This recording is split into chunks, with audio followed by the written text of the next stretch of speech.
Howdy, hi, Feliz Navidad, one and all. Just come, as you can see, it's been a while since I've been here, but I come here being the first to want to bear gifts. 'Tis the season. And to share what I'm sure may be something that you might not appreciate, but I'm all too certain that we all have had, which is Christmas tradition. As children growing up, we all had certain rituals or things that we did as a family or we did as individuals or that we remember doing that would let us know that Christmas was here. And one of our traditions was to watch the Christmas Story. You know, you'll shoot your eye out. You're not going to get a Bobby Buck rifle. You'll shoot your eye out. You know, even Santa said, no kid, you'll shoot your eye out. Next. At any rate, one of ours was to sit down around the tree either the day before the eve or the eve of and pick out the particular boxes that we had our eye on the whole while, were dared not to touch, but to guess what were inside, you know.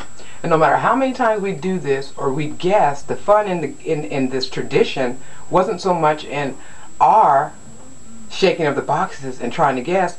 It was in our parents laughing because they knew the things that weren't inside or were inside had nothing to do with the guessing game. It was just a way of keeping us from finding the real goods, you know what I'm saying? And it was one year in particular that I will never ever forget. And it was the year that my dad and my uncle come home totally schnockered, and my brother and I had just gotten home from being at the mall with my mom while she did some casual shopping, of course. And in the little hole that first name comes Terry, that I was born and raised from, being country got me kind of slightly a bit touched, but not crazy or that twisted. Terre Haute, in our town mall, they have, after Thanksgiving, the 1st of December, immediately you see these men come in and they begin to build what we're to believe is Santa's sleeping quarters. You know, of all the places in this whole United Nations and of states and countries, and he's going to sell from this end to that end to help even the Cambodian children have their Christmas wishes come true. We believe that Santa used our town mall as his place to rest while the elves worked feverishly to get our gifts ready before Christmas Day, mind you.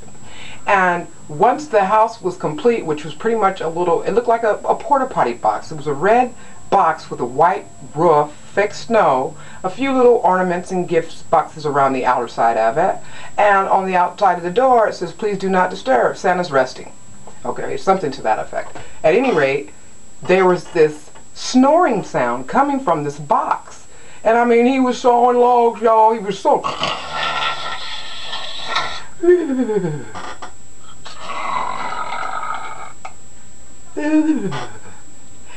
I mean, sawing so hard that you might find yourself getting drowsy just standing there just, oh my gosh, Santa's just, I'm just going to wish my Christmas list into his dreams kind of thing. Well, this particular day we come back into the house and Dad and Uncle Willie are totally smashed. Like Wayne's World, we're cool, but we're trash type, just totally smashed. And I go to say, Daddy, guess what? Guess what? And he said, what baby girl? What baby girl?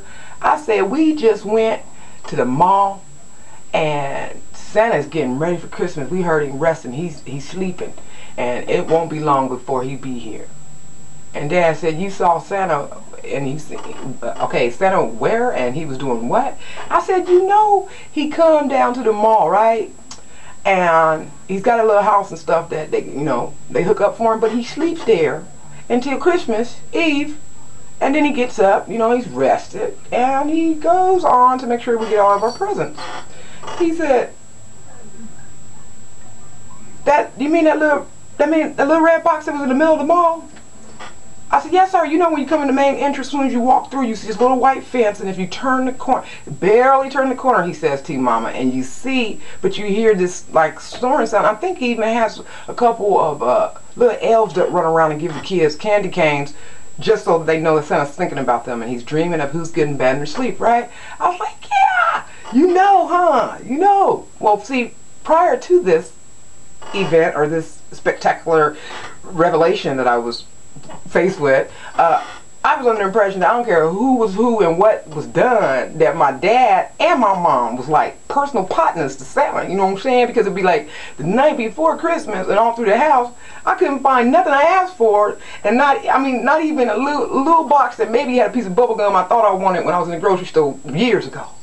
But the day of Christmas, mysteriously, it may not have been everything that was on my list, nor my brother's list, but it was always the most important things that were under the tree. And it was amazing to me because it was like, wait a minute, I've searched this house high and low. I even know the old homie spots where they thought I wasn't paying attention, I was in diapers and didn't understand.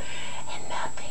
So my brother and I were just like totally miffed by the idea that this dude was getting bikes and stuff to the house when we ain't had nothing. We ain't had nothing. You know, Christmas for us was being together as a family, having lots of love, a home-cooked meal, and enjoying in one another.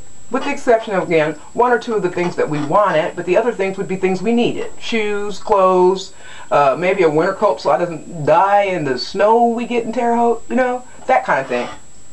Well, getting on to the punchline of my Christmas story and our Christmas tradition, my dad goes on to say, you know, me and your Uncle Willie went down there, and not only did we see Santa, he said, but we kicked over that little red house and kicked the dog shit out of that big fat white boy. Told him he wasn't welcome here no more. I said, no, Mama, no. Daddy and Uncle Willie, the pedos, and Peter said, Daddy, what did you do, Dad? What did you do? I was really good this year. I even waited to hit brother and steal his candy when he was asleep so he wouldn't remember. But that's not important. Santa's not coming to our house anyway because you can beat him up and he knows that I'm your daughter. And brother, what are we gonna do? I mean, hysterical as the world turns. Oh my God, Bobby Jean was driving to the wedding and her car went in a ditch and she'd been there for about a week and no one knew, kind of thing. I mean, melodramatic. I fell out in the flow, wanted to get stupid in my little huggy. I think it may have been maybe 6 years old, say at least. My mom comes running again. She says, Larry, what did you say? He said, I just told him the truth. I told him me and Uncle Willie were down there and kicked the dog shit out of Santa. Knocked his little house over, chased the little elves off, told him get the hell out of here. Get the hell out of here, thank you.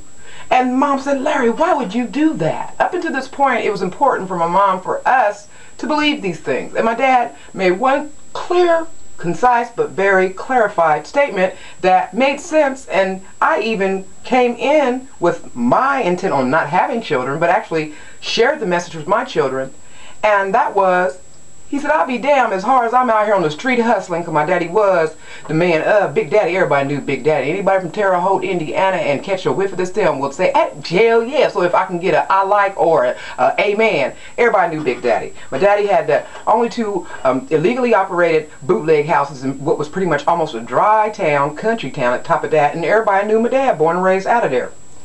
And he said, ain't no way in hell, as hard as I hustle on the street, and you break your back at the Ramada Inn cleaning rooms and the little side work you do on the side outside of church, gonna have my children growing up believing that there's a fat ass white man running around throwing gifts down a chimney that even the projects we live in don't have. Okay, so why you're mad, you'll get over it and but I'm not gonna raise my children believing something that's just not true, you know. And at that point, all the things that would have been things to make us feel as if we had something to wish for, to me became a bit brighter. Because not only did I know that there was no Easter bunny, not because I was told so, but because I would watch my mom and my auntie and them hide the eggs, and I was just trying to find out where the money eggs was. They let me see them hide the eggs, but they wouldn't let me see where they had the goose egg, the one that you wanted, you know what I'm saying? And I also knew before there was no Santa that there was no tooth fairy. Because sometimes Mom would be so tired when she get home, she'd forget to put the money under my pillow, so the next day my tooth would be there, and I'd be, before I could crap out or cry about it, she'd be like, girl, please, here, give me the tooth. Huh, here's $1. Now go buy ice cream, get over it. You know what I'm saying?